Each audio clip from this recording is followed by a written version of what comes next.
ప్రార్థన చేసుకుందాం. ఇది నా కూడికి నిమిత్తం రావాల్సిన నిమిత్తం కూడికతో ప్రార్థనతో కూడికను ఆరంభించుకుందాం. ప్రేమగల తండ్రి, మీ కొందనాలు చెల్లించుకుంటూ వస్తుంటున్నాను. మీ ప్రేమను బట్టి, మీ కృపను బట్టి ఈ విధంగా మరొకసారి తండ్రి మధ్యాహ్నకాల సమయం సహోదరులుగా బలహీనమైన వారంగా మీ సన్నిధిలో చేరి ప్రార్థించిన కొరకై మీరు మాకు ఇచ్చిన కృపను బట్టి మీ కొందనాలు చెల్లించుకుంటూ వస్తుంటున్నాను తండ్రి. ఆ ఎగ్గులో ఎందుకు ఎన్నిక ఏర్పాట్లైనటువంటి వారు మరొకసారి మీ కల్వసుల్లో కాసిన మూల రక్తదారుల క్రిందకు నన్ను తెచ్చుకుంటుండగా మీరే కాడికి శుద్ధీకరించి పవిత్రపరుస్తుండండి. ఆలస్యం అయితే వచ్చింది అయితే క్షమించండి. మీరే రక్తంలో కడిగి పవిత్రపరిచి మీ సన్నిధిని సంపూర్ణంగా అనుభవించటకు కావలసిన కృపాన్ని గురించి మహిం పొందమని వేడుకుంటూ వస్తుంటున్నాను. సమయానికి రాదు మా టీలు బట్టి మీ కొన్నాళ్ళు మీకు రావాల్సినవన్నీ మీ ఏర్పాటులో ఉన్నవన్నీ మీరు త్వరపెట్టి తీసుకొని రమ్మని వేడుకుంటూ వస్తుంటున్నాను. ఈ విధంగా తండ్రి మరొకసారి పాడబోయే పాట ద్వారా మీ నామకు మీరు మహిమ తెచ్చుకోండి. వాక్య లేఖన భాగం ద్వారా మీరే మాతో మాట్లాడుతారండి. మీరు మాట్లాడినప్పుడు వాక్యాన్ని విని గ్రహించి హృదయంలో భద్రపరుచుకొని వాక్య ప్రకారం మా జీవితంలోని బలహీనతలు ఒప్పుకొని విడిచిపెట్టి మీ సన్నిధిలో అనేకుల కొరకు ప్రార్థించడం కొరకే కావాల్సిన కృపించి మహిమ పొందమని వేడుకుంటూ వస్తుంటున్నారు. ఈ విధంగా ఇది నేను ఫస్ట్ ఇయర్ ఎగ్జామ్ రాసిన బిడ్డలకు మీరు తోడయండి. మీరే సహాయపడుతూ వచ్చినందుకే మీకు కొందరు చెల్లించుకుంటూ వస్తుంటున్నారు. ఈ విధంగా క్షేమాన్ని గురించి ఇంటికి మీరే నడిపించమని వేడుకుంటూ వస్తుంటున్నారు. తిరిగి ఈ విధంగా తండ్రి కూడికి ఆదరించేంత వరకు మీరే తోడయండి. మహిమ ఘనత ప్రభావ పరిచయ ద్వారా మీరు ఆరోపించుకోమని మీ కృపగలిగిన సరకు సమస్తాన్ని అప్పగించుకుంటూ యేసుక్రీస్తు నామంలో ప్రార్థించి స్తుతించి అడిగి వేడుకుంటున్నాం తండ్రి. ఆమేన్. సమయంలో పాట పాడుకొని దేవుని వాక్యాన్ని విన్నాం.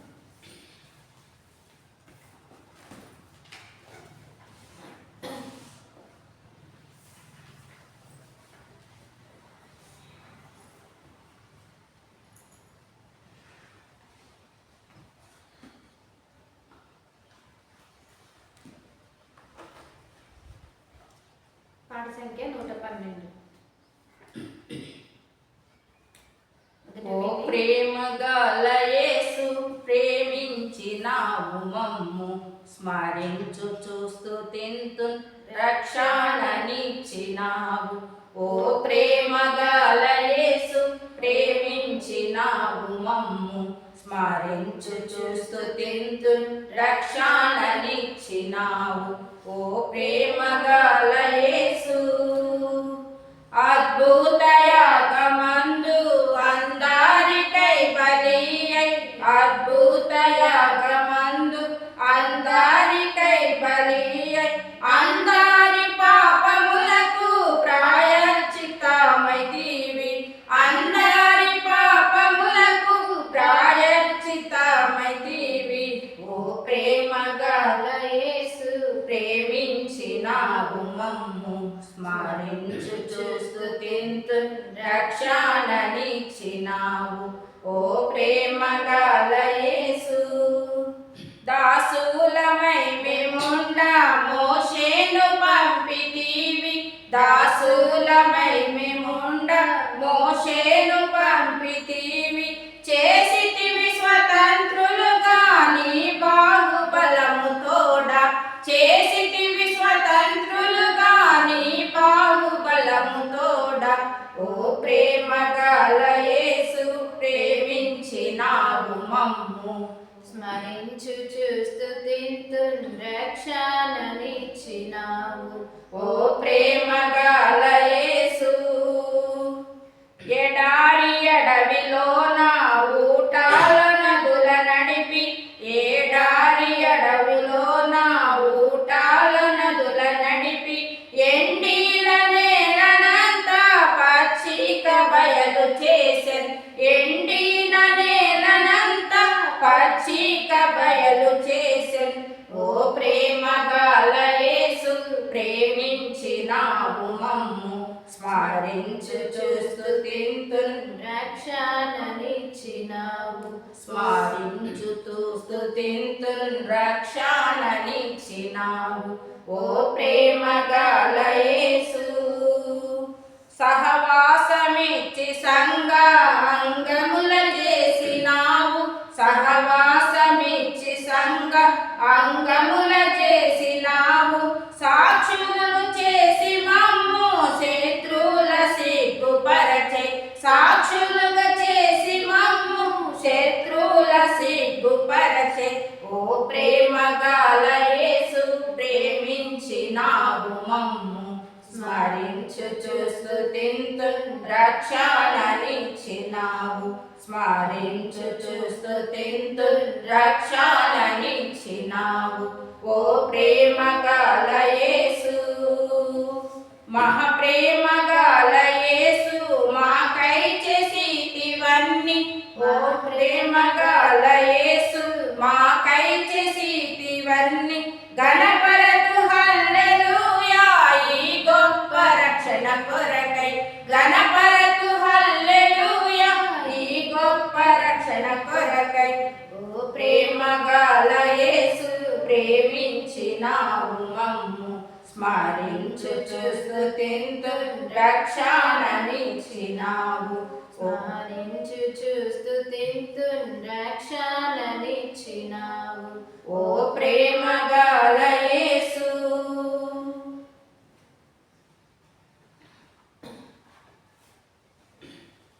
మరొక పాట పాడుకుందాం.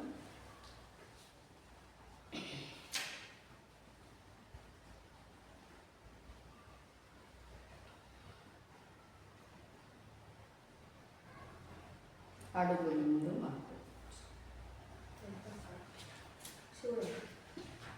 అడుగుడు నేను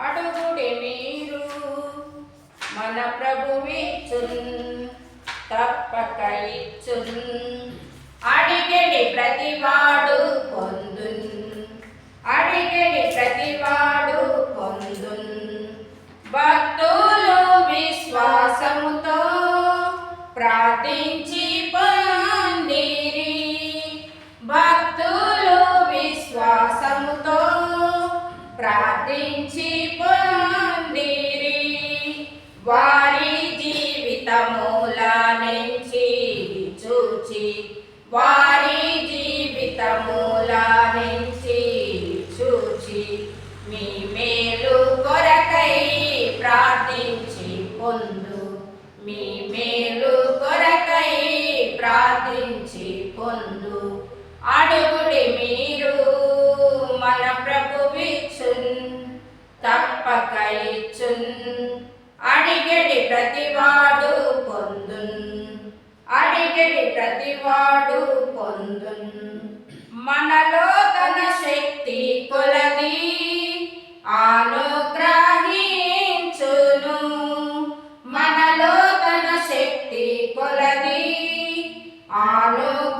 అనుగ్రహించును ఊహకు మించి చేయు దేవునిని ఊహకు మించి చేయు దేవునిని మీ మేలు కొరకై ప్రార్థించి పొందు మీ మేలు కొరకై ప్రార్థించి పొందు అడుగుడి మీరు మన ప్రభువిచ్చున్ తప్పక ఇచ్చున్ అడిగడి ప్రతివాడు పొందున్ అడిగడి ప్రతివాడు పొందున్ మన ప్రార్థన నాలకించి సంతృప్తి చెందును మన ప్రార్థన నాలకించి సంతృప్తి చెందును తన నామమునకు మహిమ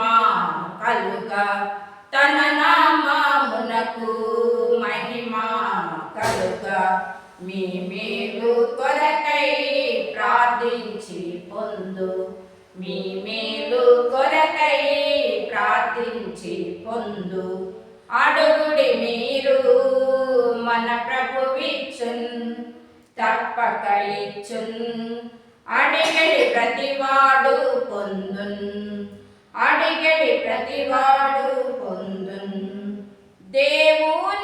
దేవునికేదైనాను చెయ్యన సాధ్యమా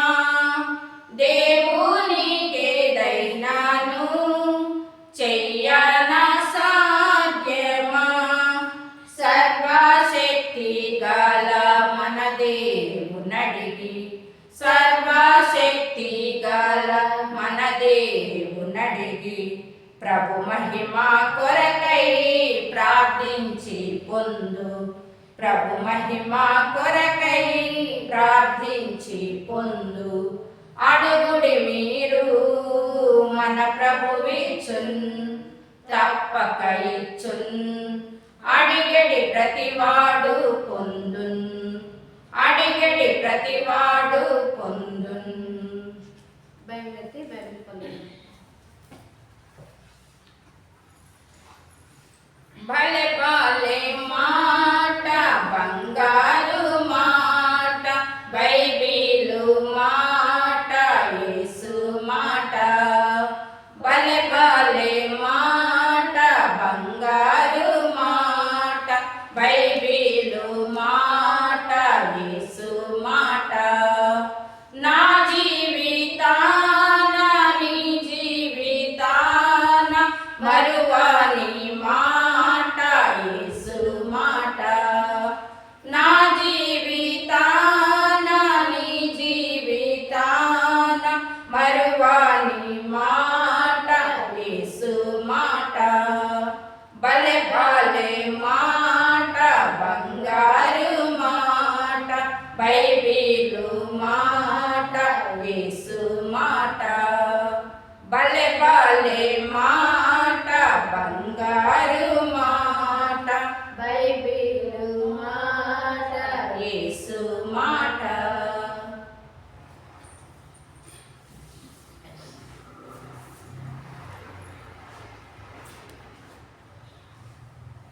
దేవుని వాక్యాన్ని విని ప్రార్థనలోకి వెళ్దాం. ఆదికాండం 16వ అధ్యాయం.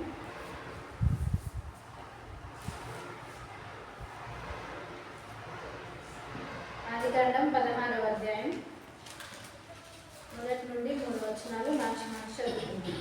నేను వచనం చదివితే మీరు వచనం. ఆదికాండం 16వ అధ్యాయం మొదటి నుంచి 3 వచనాలు మార్చి చదువుకుందాం. అబ్రాం భార్య అయిన శారాయి అతనికి పిల్లలు కనలేదు. ఆమెకు హగరు అను ఐగుప్తురాలైన దాసి ఉండేది.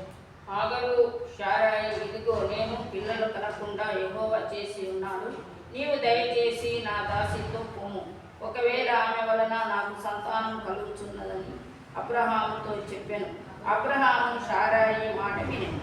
కాబట్టి అబ్రాము కనాను దేశంలో 10 ఏళ్ళు కాపురమున్న తర్వాత అబ్రాం భార్య అయిన శారాయి తన దాసి అయిన హగరును ఐగుప్తీయురాలిని తీసుకొని తన పెనిమిటి అయిన అబ్రామునకు భార్యగా ఉండినట్లు అతనికి ఇచ్చాను.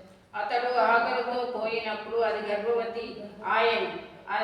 అది తాను గర్భవతి అయితేనని తెలుసుకొనినప్పుడు దాని యజమానురాలు దాని దృష్టికి నీచమైనదాయను. ప్రార్థన. ప్రేమగల తండ్రి, మీ కొందనాలు చెల్లించుకుంటున్నాను. మీ ప్రేమను బట్టి, మీ కృపను బట్టి ఈ విధంగా మరొకసారి మీ సన్నిధిలో చేరి ప్రార్థించి కొరకై మీరు ఇచ్చిన కృపంతను బట్టి మీ కొందనాలు చెల్లించుకుంటున్నాను. తిరిగి విధంగా ఉదయకాల సమయం ప్రభా మరి పాడిన పాటల ద్వారా మీరు ఆమెకు మీరు మహిమ తెచ్చుకున్నారని అవి స్తుతిస్తుంటున్నాను. మీ మధ్యాహ్న కాల సమయం మీ వాక్యం ధ్యానించుకుంటుండగా మీరే మాతో మాట్లాడుతుండండి. మీరు మాట్లాడినప్పుడు వినగల చెవి గ్రహించే హృదయాన్ని మాకు అనుగ్రహించండి.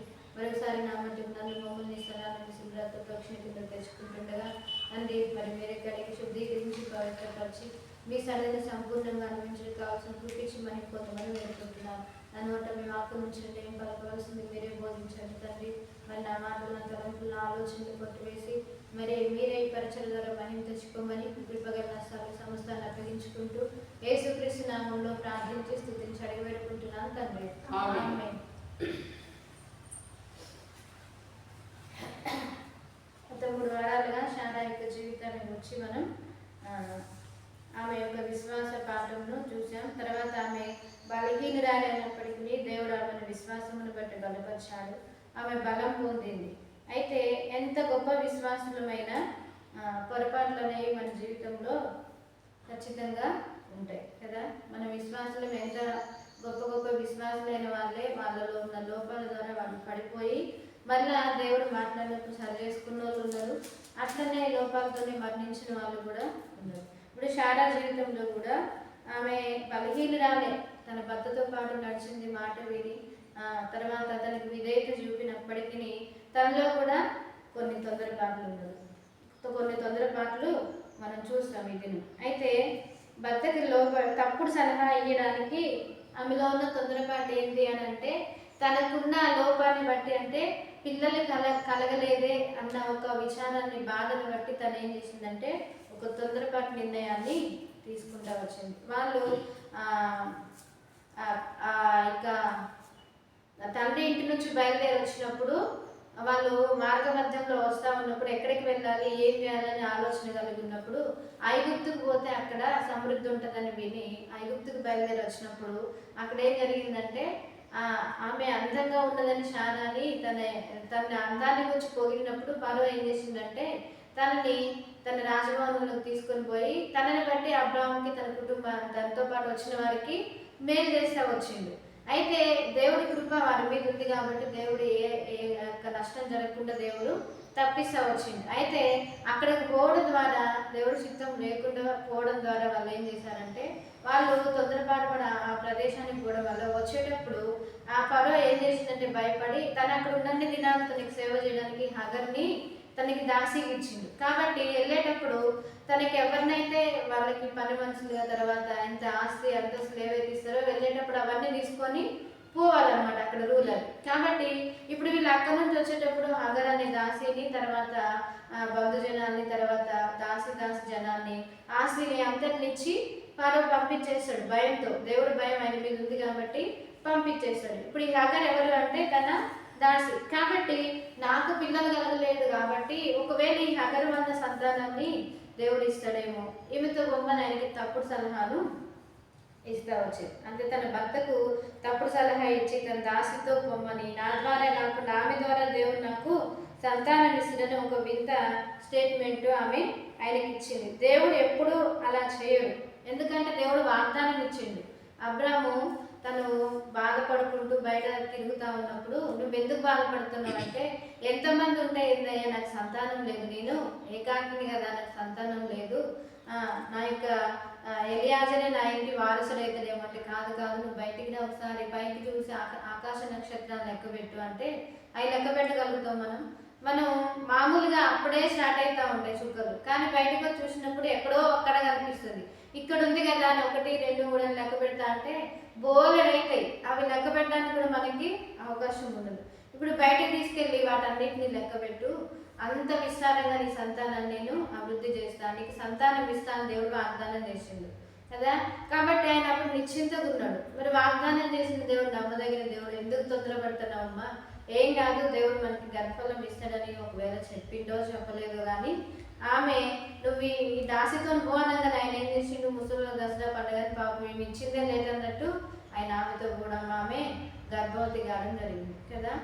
తప్పుడు సలహా ఇచ్చి లేనిపోని పని చేయడం వల్ల, అనాలోచనగా ఆమె మాట్లాడి ఆ విశ్వాసానికి వ్యతిరేక దిశలో వెళ్ళడం వల్ల శారా జీవితంలో జరిగింది ఏంటంటే తొందరపాటు. ఆ తొందరపాటు వల్ల మన జీవితంలో ఏం జరుగుతాయో ఒక 3 విషయాలు చూసుకొని ప్రార్థనలోకి వెళ్దాం. రండి, సామెతల గ్రంథం 19వ అధ్యాయం 2వ వచనం.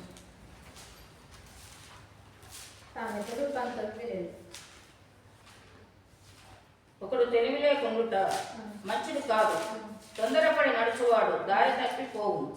తొందరపడి నడుచువాడు దారి తప్పిపోనంట. కాబట్టి ఇప్పుడు ఈమె ఏం చేసింది, తొందరపాటు కలిగి పనిచేసింది. ఇన్ని సంవత్సరాలు వచ్చుకుంది, ఇంకా దేవుడు వాగ్దానం చేసిండు, నమ్మదగిన దేవుడు, ఎప్పటికైనా వాగ్దానం చేసిన దేవుడు ఖచ్చితంగా కార్యం జరిగిస్తాడని ఆమె నమ్మకంతో ఉంటుంటే దేవుడు చేసే అద్భుతాన్ని కల్లారా చూసేది. కానీ మీరు తొందరపాటు పడి హగర్ని ఇచ్చిన కారణం చేత ఆమె గర్భవతి అయిన తర్వాత ఆమె దృష్టికి ఎట్లయిందంట, యజమానురాలే హగర్ దృష్టికి నీచమైందయిందంట. ఎందుకు చూసినవా, ఇన్ని సంవత్సరాలైనా పెళ్లి చేసుకుని నీకు పిల్లలు కలగలే కానీ నాకేంటంటే నేను వెంటనే గర్భవతిని అయినని చెప్పి ఈమె యజమానురాలకు ఫీల్ అవుతా ఉందంట. నేనేం చెప్తున్నా మరి చేయాలి, నాకు ఇష్టమైన చేసి పెట్టి నేను ఎడగొచ్చోమంటే అడగొచ్చు అన్నట్టుగా అజమాయిషీ చేస్తూ ఉంది. కాబట్టి ఈ తొందరపాటు పడి ఈ పని చేసిన కారణం చేత అబ్రాహాంకి ఏం కాలేదు కదా. ఆయన ఏమైనా మంచిగా బయట సంశయాలు తిరుగుతూ ఉన్నారు, కానీ ఏమితో పాటు ఇంట్లో ఉండి ఇబ్బందులు పడేది ఎవరు, శారానే. కాబట్టి తొందరపాటు పని చేయడం వల్ల తొందరపాటు ఏం చేస్తుందంటే మనల్ని దారి తప్పిస్తుంది. తర్వాత సరి చేసుకుందామన్నా మనకి అవకాశం లేకుండా పోయే పరిస్థితులు వస్తాయి. కాబట్టి ఎప్పుడూ తొందరపాటు అనేది మన జీవితంలో మంచిది కాదు. తర్వాత రెండోదిగా కీర్తనల గ్రంథం 116వ అధ్యాయం 11వ వచనం. 116:11. నేను తొందరపడిన వాడనై ఏ మనుషుడును నమ్మదగిన వాడు కాడనుకుంటుని. యెహోవా నాకు చేసిన ఉపకారములన్నిటికీ నేను ఆయనకేమి చెల్లించుతుంది. ఏంటంటే నేను తొందరపడిన వాడనై ఏ మనుషులను నమ్మదగిన వాడు కాడనుకుంటుంది. యెహోవా నాకు చేసిన ఉపకారములన్నిటికీ నేను ఆయనకేమి చెల్లించు. చూడండి, తొందరపాటు దారి తప్పి మనల్ని నడిచేటట్లుగా చేస్తుంది. అదే తొందరపాటు మన మాటల చేత మనం ఏం చేస్తాం, వాళ్ళు మంచోళ్ళు కాదు, వీళ్ళు మంచోళ్ళు కాదు, నేను ఒక్కనే మంచోడిని, నాకు ఎవరు సహాయం చేసేటోళ్ళు లేరని చెప్పి సహాయం చేసేటోళ్ళని, ప్రేమించేటోళ్ళని, దగ్గర తీసేటోళ్ళని కూడా మన మాటల చేత మనం పోగొట్టుకునే పరిస్థితి మనకి ఏర్పడుతుంది. ఇక్కడ అదే దావీదు అంటా ఉంటాడు, ఏమంటాడు, ఏ మనుషుడును నమ్మదగిన వాడు కాడని నేను అనుకుంటుంది. మనం ఎప్పుడు ఆ మనిషితో నాకు అవసరం లేదులే, ఆయనతో మాట్లాడితే ఏంటి, మాట్లాడకపోతే ఏంటి, ఆమెతో మాట్లాడితే నాకు వచ్చేది ఏంటి, మాట్లాడకపోతే లేదేముంది, ఇట్లా చాలాసార్లు ఆలోచిస్తాం. కానీ అందరూ మనకి అవసరమే, ఎవరు మనకు అవసరం లేదని మనం అనుకోకూడదు. కాబట్టి ఇక్కడ ఏమైంది, విశ్వాసాన్ని పోగొట్టుకునే పరిస్థితి ఏర్పడింది. ఎందుకు, ఏ మనుషుడు నమ్మదగినవాడు, నిజంగానే నమ్మదగినవాడు కాదు, కానీ వాళ్ళతోనే దేవుడు మన అక్కర్లన్నీ తీరుస్తూ ఉంటాడు. ఎందుకు, విశ్వాసానికి కర్తైన దేవుడు ఉన్నాడు. మన విశ్వాసం మనం ఎప్పుడూ కోల్పోకుండా ఆయన వైపు చూసినప్పుడు మనకి ఏ సమయంలో ఏం జరగాలో, ఎట్లా దేవుడు ఎవరిని వాడుకొని ఏం చేయాలో వాళ్ళు మనకు అవసరం లేదులే అనుకుంటాం. కానీ వాళ్ళతోనే మనం